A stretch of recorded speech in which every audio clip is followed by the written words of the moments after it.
अस्सलाम वालेकुम एवरीवन, कैसे हैं आप सब। मैं अपने तमाम देखने वालों को रमज़ानुल मुबारक की एडवांस मुबारकबाद पेश करती हूँ।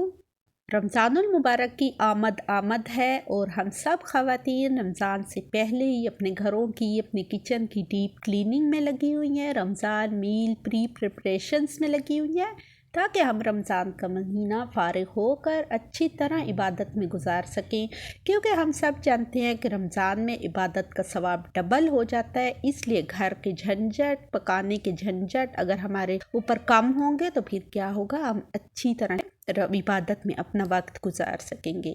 तो जी यहाँ आज मेरे काफ़ी सारे काम जो हैं वो पेंडिंग हैं और मैंने मशीन लगा के अपने तमाम घर के पिलो कवर्स, रज़ाइयाँ, टॉवल्स, कपड़े वगैरह वॉश कर लिए हैं। और यहाँ अब मैं लंच की तैयारी करने लगी हूँ, क्योंकि आज मैंने बाज़ार भी जाना है, क्योंकि मेरे काफ़ी सारे काम पेंडिंग हैं। मैं ईद की शॉपिंग जो है वो भी रमज़ान से पहले ही कर लेती हूँ ताकि रोज़े की हालत में बाज़ार ना जाना पड़े, क्योंकि आपको पता है रोज़े में अगर बाज़ार जाए एक तो इंसान के अंदर हिम्मत ही नहीं होती कि वह सारा दिन बाज़ार में पैदल चले रोज़े की हालत में, और दूसरा ये है कि इतना रश होता है ना कि पाँव रखने की जगह भी नहीं होती। इसलिए मैं हमेशा रमज़ान से पहले ही ईद की शॉपिंग भी कर लेती हूँ। और दूसरा यहाँ लंच का टाइम हो चुका है और मैं आज बनाने लगी हूँ लंच में बिरयानी, क्योंकि मेरी हमेशा से यही रूटीन है कि मैंने जब भी बाज़ार जाना होता है तो मैं खाना रेडी करके जाती हूँ और खा के भी जाती हूँ ताकि बाज़ार में कुछ खाना पीना ना पड़े। तो यहाँ मेरी बिरयानी जो है वो रेडी हो चुकी है, लेकिन मैं थोड़ी सी जल्दी में थी इसलिए मैं क्लिप्स जो है वो शूट नहीं कर सकी। और आज के दिन मैंने अपने तमाम पेंडिंग काम जो थे ना उन्हें पूरा करना था। रमज़ान के लिए ग्रॉसरी भी करनी थी, ईद की शॉपिंग भी करनी थी, तो इसलिए मैं बिरयानी पकाने की पूरी वीडियो आपके साथ शेयर नहीं कर सकी। तो यहाँ हम आ चुके हैं बाज़ार। हमारे घर के करीब ही एक मंगल बाज़ार है। मैंने सोचा चलो ईद की शॉपिंग वहाँ से कर लेते हैं और फिर उसके बाद ग्रोसरी लेने के लिए स्टोर में जाएंगे। तो यहाँ ये कोट स्वेटर्स वगैरह लगे हुए थे, सर्दियाँ जाने वाली हैं और ये काफ़ी सस्ते लगे हुए थे, लेकिन मैंने ना ख़रीदे क्योंकि हमें ज़रूरत ही नहीं थी। और यहाँ बर्तनों का स्टॉल भी लगा हुआ था, बहुत ही अच्छी सेल लगी हुई थी। यह मसाला बॉक्स मुझे बहुत ही पसंद आया और बहुत ही मुनासिब कीमत में भी मिल रहा था। तो ईद की शॉपिंग करने के बाद, ज्वेलरी वगैरह लेने के बाद बच्चियों ने यहाँ कुछ अपनी कॉस्मेटिक्स मैचिंग जो है कपड़ों के साथ तमाम चीज़ें ले ली। मैं हमेशा इस तरह की छोटी मोटी चीज़ें और किचन के कोई भी गैजेट्स वगैरह लेने होते हैं तो इस तरह बाहर बाज़ारों से लेती हूँ, क्योंकि स्टोर या मॉल्स में वो काफ़ी महंगे मिल रही होती हैं। तो अब आ चुके हैं हम ग्रॉसरी करने के लिए। हमारे घर के पास ही एक शॉपिंग मॉल है, राइजन स्टोर। ये काफ़ी बड़ा है, इसके 3 पोर्शन है। ऊपर वाले पोर्शन में सारे बर्तन, घर की तमाम इस्तेमाल की जो चीज़ें हैं वो रखी हुई होती हैं। दरमियान वाले पोर्शन से हम ग्रॉसरी लेते हैं और सबसे नीचे वाला जो पोर्शन है उसमें कपड़े, जूते, सॉक्स, हालांकि सब कुछ यहाँ से मिल जाता है। चिकन, गोश्त, वेजिटेबल सब कुछ यहाँ से मिल जाता है। तो मैं हमेशा ग्रॉसरी एक ही जगह से करती हूँ, क्योंकि जब भी आप एक जगह से ग्रॉसरी करते हैं तो आपको पता होता है कहाँ कौन सी चीज़ रखी होती है, आपको ज़्यादा ढूंढना नहीं पड़ता और इस तरह आपका टाइम जो है वो भी बच जाता है।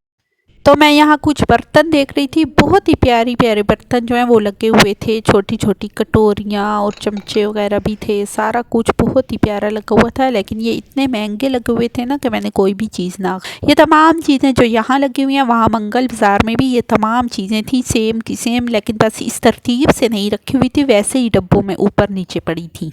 इस तरह मैं ख़ुद भी यही करती हूँ और आप सबको भी यही मशवरा दूंगी कि आप ऐसी चीज़ें जो है वो बाहर से ख़रीदा करें। ये देखें सेम मसाला बॉक्स जो मुझे मंगल बाज़ार में पसंद आया था, इनमें कोई डिफरेंस भी नहीं था, बिल्कुल ही सेम थे, लेकिन सिर्फ इनकी प्राइस में डिफरेंट था। वहाँ मिल रहा था मुझे 300 का और यहाँ जो थी इसकी कीमत 700 लगी हुई थी। फिर बाहर ये होता है कि अगर आप दुकानदार को कहें तो वो आपको 50-100 रुपये छोड़ भी देते हैं, जबकि मॉल्स में कीमत जो होती है वो फिक्स होती है, आप कुछ भी कम नहीं करा सकते।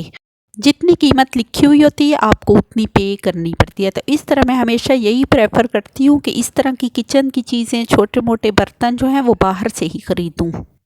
तो यहाँ ये जग वगैरह भी लगे हुए थे, लेकिन मुझे इनकी ज़रूरत नहीं थी, बस वैसे ही मैं विज़िट कर रही थी ताकि बर्तन देख सकूं और इनकी कीमतों का अंदाज़ा कर सकूं। यहाँ डेकोरेशंस वगैरह भी लगी हुई थी और यहाँ गिफ्ट्स वगैरह के लिए भी बहुत प्यारी प्यारी चीज़ें होती हैं। अगर आपने किसी को गिफ्ट देना हो ना तो वो यहाँ से आप ले सकते हैं।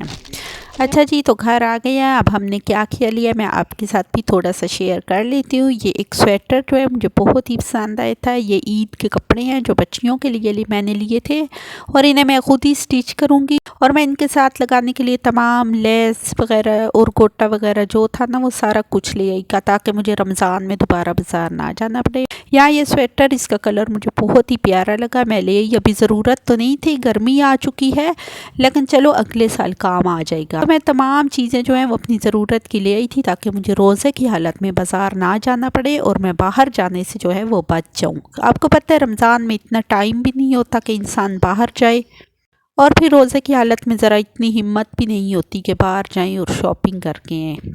अच्छा जी, ये देखें, ये मसाला बॉक्स मुझे बहुत ही प्यारा लगा था और ये मैंने ख़रीद भी लिया है। ये मुझे पहले वहाँ बताया गया था 350 तक, और लेकिन मुझे ना 300 में दे दिया था। यह मुझे इसलिए भी पसंद है कि ये बहुत ही कलरफुल था और बहुत ही प्यारा था। और दूसरा ये कि हमने बहुत सारी छोटी छोटी चीज़ें जो बोतलों और जार्स वगैरह में भरी हुई होती है ना, तो वो सब मैं खाली करके इस एक बॉक्स में रख दूँगी। इस तरह जगह जो है वो भी काम घेरेंगे और किचन में इस तरह की चीज़ें प्यारी भी लगती हैं, इससे कि हम जार्स और बोतल वगैरह मुख्तलिफ भर रखें और फिर जब कुछ ढूंढना पड़े तो सारी बोतलों को उठा उठा के देखें। तो इसलिए मैंने ये ख़रीद लिया। इसमें जो है 9 बॉक्सेस थे और उनको जब मैं फ़िल कर दूंगी तो मेरे किचन में काफ़ी सारी स्पेस जो है वो खाली हो जाएगी। तो यहाँ मैंने अपनी ग्रॉसरी जो है वो भी मुकम्मल कर ली थी। और आपको मेरा आज का व्लॉग कैसे लगा? अगर मेरी वीडियो कहीं पसंद आए तो आप लाइक कर दिया करें और न्यू देखने वाले मेरे चैनल को सब्सक्राइब भी कर दिया करें। आज तक के लिए बस इतना ही। इंशाल्लाह मिलेंगे फिर नेक्स्ट व्लॉग में। तब तक के लिए आप सब अपना बहुत ज़्यादा ख्याल रखें और मुझे भी अपनी दुआओं में याद रखें। यहाँ मैंने अपना मसाला बॉक्स जो है वो भी धो के और फिल कर लिया। तो देखें इतनी सारी बोतलें जो है वो खाली हो चुकी हैं। तो इंशाल्लाह मिलते हैं फिर नेक्स्ट व्लॉग में। तब तक के लिए अल्लाह हाफिज़।